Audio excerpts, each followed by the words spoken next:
At 5, the man accused of killing a 23-year-old woman in a hit-and-run crash on the Beltline last month appeared for his first court hearing. Tugna Taman turned himself into police late Friday night. That crash back on January 26th killed 23-year-old Jaitaja Graham.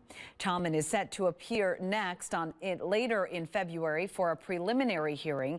If convicted, he faces up to 25 years in prison and a $100,000 fine.